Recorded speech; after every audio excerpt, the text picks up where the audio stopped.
This is Channel 7 Eyewitness News with Bill Butel and Susan Rosegen, Scott Clark with sports, Sam Champion with the exclusive AccuWeather forecast, and the Eyewitness News team. Now, Eyewitness News. The jailhouse gates rumble down as a prison van carries John Gotti to a future behind bars. Prosecutors say Don Voyage, goodbye to John Gotti, who's headed now for the prison yard. The Teflon is gone, the Don is covered with Velcro, and every charge in the indictment stuck. Good evening, I'm Bill Butel, and John Gotti knows it all too well tonight. After a 6-year crusade to bring him down, the government's case stuck to him like glue. Tonight, John Gotti stands convicted, found guilty on every count against him. And the top dog in the country's most powerful crime family can only look at the moon through jailhouse bars. He was guilty of the murder of Paul Castellano, of the murder of Robert DiBernardo, guilty, of the murder of Louis Melito, guilty, and of the murder of Louis DeBono, guilty. It's a litany that could mean life in prison for John Gotti, and Jim Dolan has been in Brooklyn federal court ever since the trial began 7.5 weeks ago. Jim?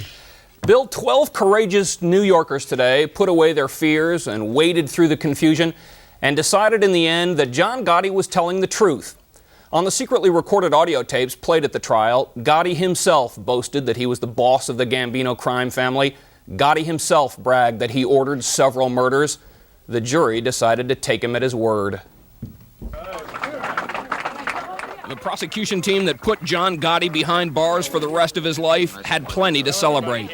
In a high-stakes gamble that pitted the integrity of the nation's judicial system against organized crime, the Justice Department came up aces. If John Gotti was acquitted, I thought it would give a shot in the arm to organized crime throughout the United States, and John Gotti would achieve a status that not even Al Capone or others in the past have achieved. I was convinced if John Gotti was convicted, it would be the death knell for organized crime. And U.S. Attorney Andrew Maloney, who watched Gotti walk out of a federal courtroom 5 years ago, savored the victory. I was determined to bring John Gotti to justice, yes, 5 years ago when he walked out of this courthouse. Fortunately, I'm still around to see it happen. Inside the packed, hushed courtroom, John Gotti sat with a wise guy grin as the jury returned with its verdict. He stared at the jury as he had stared at the witnesses who testified against him, daring them to continue. But as the enormity of his defeat became apparent as guilty verdict after guilty verdict was read by the jury forewoman, the facade never cracked. He mumbled some, told someone else to shut up, but he smiled throughout. And after the jury was polled, he was swept away by federal marshals. We were hurt and stunned by the verdict, and our support came from John Gotti and Frank LoCascio. It all started right here, a blood-soaked street on the east side where former Gambino godfather Paul Castellano was gunned down on Gotti's order in a brazen storm of gunfire in December of 1985. Gotti would climb over the body of Paul Castellano to ascend the throne of the nation's most powerful crime family. Murder would become his favorite tool, the way he attained power and the way he maintained control. And for a while, he managed to avoid the law. But in the end, he made two crucial mistakes. These guys weren't arrested. I got him. One of his mistakes was naming this man as his underboss. Sammy the Bull Gravano was Gotti's most trusted friend, a man who had helped kill Castellano and had killed several others on Gotti's orders. But in a move that shook the underworld and shocked the FBI, Gravano turned state's evidence and in exchange for a lighter sentence for himself, testified against his former boss. Gravano, the highest-ranking mobster to ever sing for the government, provided the trial with its highest drama. For 9 days he sat on the witness stand, the boss and the rat, 20 feet apart, staring threateningly at one another across the courtroom. Two men accustomed to settling their differences with gunfire, forced to keep their trigger fingers in their pockets. Gravano admitted to 19 murders and a lifetime of crime, but despite all that baggage, his testimony about John Gotti sounded suspiciously like the truth. If one can infer anything, and you can speculate as easy as I, it's obviously they believed everything Sam Gravano had to say. Gotti's other mistake was not keeping his mouth shut. Yes, the jury believed Sam Gravano, but hearing Gotti on the secretly recorded audio tapes order murders and brag about murders he'd ordered in the past and complain that murders he'd ordered had not yet been committed was all more than this courageous jury could ignore. And they decided to end the murderous reign of the man who said he wanted everything run a Cosa Nostra way. The defendants and their attorneys kept saying they have total faith in the jury system. Well, the jury has spoken, and we're very gratified. Gotti co-defendant Frank LaCasio was also convicted of everything he was charged with except one gambling count. Sentencing will be held for both men June 23rd, but it won't be very exciting. Federal guidelines virtually forced the judge to put John Gotti away, as his lawyer said during the trial, until he's carried out of jail in a box. Bill? And you won't have to go down to that courtroom for a while. That's right. It's nice to have you back from the underworld. Thanks, Thank Jim. you. One of Gotti's old stomping grounds was the Ravenite Social Club in Little Italy, where the feds secretly taped conversations. So today, some jokester put a sign on the Ravenite door. It read, "For rent, call 1-800-FED-CORE," meaning Federal Corrections. And it made one of the club patrons so angry he tore it down. On Mulberry Street, loyalty to the Don is strong. They wanted him at any cost, and they got him at any cost. He was the best guy around. What about the people he murdered? What murder? So Gotti may be convicted, but to some people he is still beloved. To some people he is still the Teflon Don. John Gotti's neighborhood is a special place. He's the most well-known man in the neighborhood and a sort of guardian of the place. The Don's home turf is Howard Beach, Queens, an ordinary neighborhood that is pretty extraordinary because that's where John Gotti lives. Tappy Phillips is live there in Howard Beach. Tappy? And Bill, John Gotti Jr. walked into this house just a few minutes ago, accompanied by a bodyguard, but he and the rest of the family are keeping to themselves tonight. Other family members have come in and out of John Gotti's house here in Howard Beach tonight, but they're being very tight-lipped about today's verdict. John Gotti's daughter, Vicky, wearing a mink coat, ran from the house to a waiting car tonight.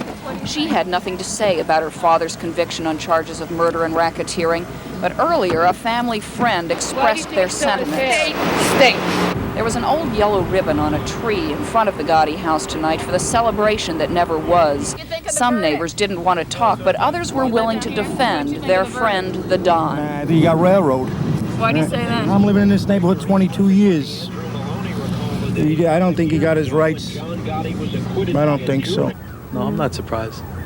They did what they had to do, and feel bad for the guy. All I know is he's a good guy. Shouldn't have happened. So it is quiet here tonight, no celebration, no fireworks as there had been following previous not guilty verdicts.